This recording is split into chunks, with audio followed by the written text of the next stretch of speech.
um papo descontraído sobre cabelos. E eu estou hoje com a Eduarda, nutricionista. Meu nome é Dayana, cabeleireira formada em tricologista. Hoje nós vamos ter um papo sobre cabelo. Vamos lá. Dai, eu pego em consultório muita paciente, principalmente que usa Monjaro ou que passa por um processo de emagrecimento e tem muita restrição alimentar, e eu percebo que elas têm muita queda de cabelo, o afinamento do fio fica com o cabelo mais ralinho, assim, sabe? Pensando no tratamento mesmo, o que tu poderia trabalhar com elas pra gente ter essa melhora? Então, hoje é muito comum, né, a gente fala, né, no nosso atendimento, as clientes com aplicações de Monjaro.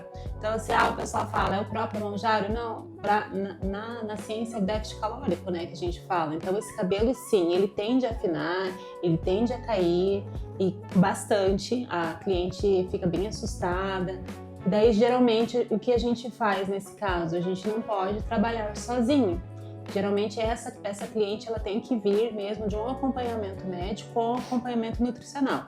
A Duda pode falar melhor o que seria esse acompanhamento nutricional, o que falta nesse corpo por causa dessa queda. O que eu percebo, né? O cabelo hoje, ele é a última coisa que o nosso corpo está preocupado. Então, o nosso corpo está preocupado em respirar, em fazer batimento cardíaco, contração muscular, para a gente caminhar, fazer nossas atividades. Então, quando a gente não dá as calorias, a energia necessária para ele, os nutrientes necessários, cabelo, pele, unha, é a última coisa que ele vai se preocupar e é o que vai ficar sem nutrientes, né? Então, o que é muito importante a gente prestar atenção quando a gente fala de cabelo? A proteína dessa paciente, ela tá adequada? Ela tá tendo um bom consumo de proteína? Tá tendo um bom consumo de água?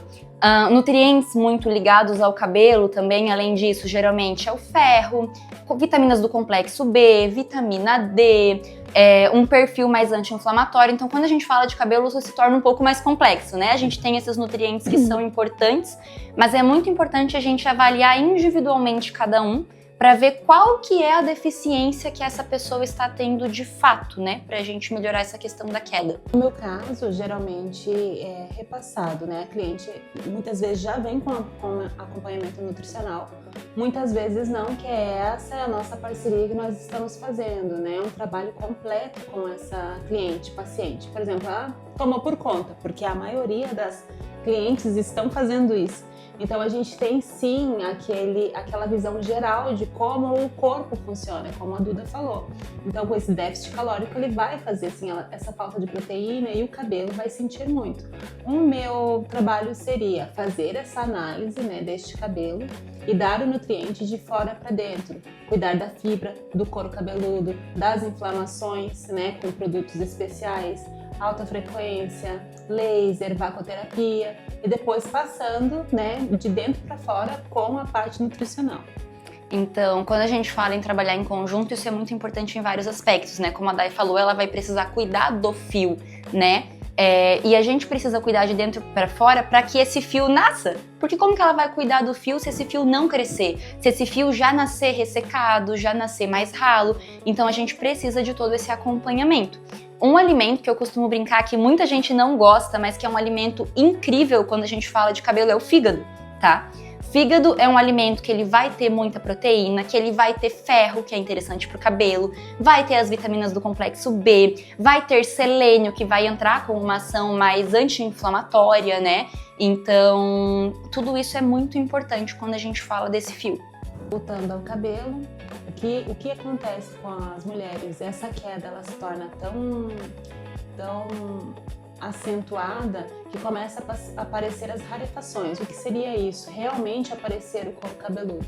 Aquela cliente que faz o coque de cabelo e já fica, né, as marcas, né, de um cabelo muito ralo. Então a gente entra, né, com esse protocolo, a gente faz uma análise, né, com a tricoscopia, para ver de fato qual é o afinamento, que tipo de queda está tendo e tratar a cliente como um todo.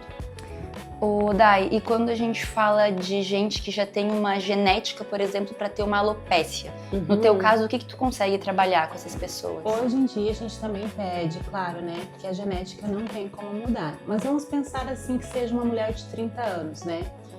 Que está com os hormônios tudo em dia, pensa assim que ainda não está na menopausa, fica muito mais fácil de a gente recuperar este cabelo. A gente não vai mudar a genética dela, mas a gente vai fazer a melhora.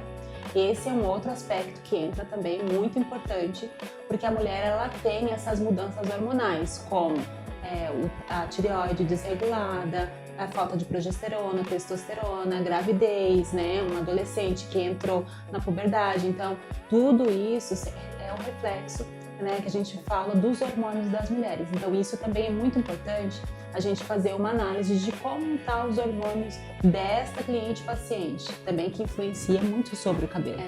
Uma questão, a gente sempre fala de genética, a gente tem que entender que genética não é sentença.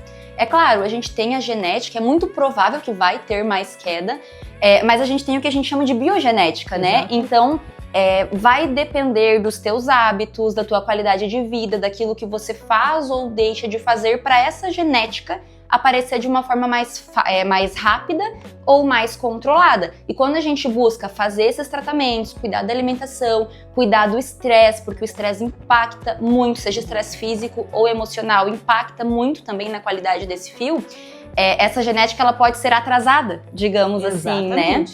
E quando a gente fala de questão hormonal, igual você comentou, Dai, também. Então aqui eu comentei com vocês sobre a alimentação, sobre os nutrientes bons para o cabelo, mas como eu digo, tudo é muito individual. Uma mulher que tiver um hiper ou um hipotiroidismo, que tomar muita medicação, que tiver um estresse crônico, pós-parto, e até mesmo mulheres que têm SOP, que é a síndrome do ovário policístico, vão ter várias alterações hormonais. Hoje, infelizmente, na verdade, eu pego em consultório mulheres que às vezes não têm nada disso, mas têm alteração hormonal, por conta da nossa alimentação, do nosso intestino que acaba se desregulando, de uso de anticoncepcional, e tudo isso acaba impactando demais na qualidade desse cabelo.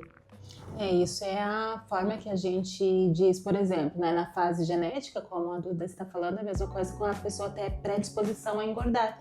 É a mesma coisa no cabelo. Ela tem a predisposição, né, a ter um cabelo com mais afinamento, né, que a gente fala que é a androgenética.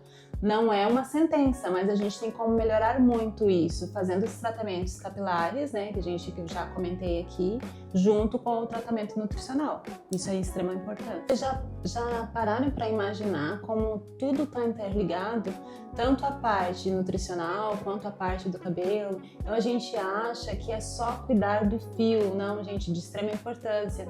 Cuidar sim da parte de alimentação. Eu Daiana, como cabeleireira, peço para que vocês entrem em contato com a Duda no Instagram dela, se informe sobre, porque a gente vai tratar essa cliente num todo. E a mesma coisa quando a gente fala de clientes que cuidam da alimentação, mas não cuidam do fio. Esse fio ele pode crescer, mas ele pode acabar ressecando, queimando do sol, né? Então tudo isso a gente precisa tratar no salão, com os produtos de fora para dentro também.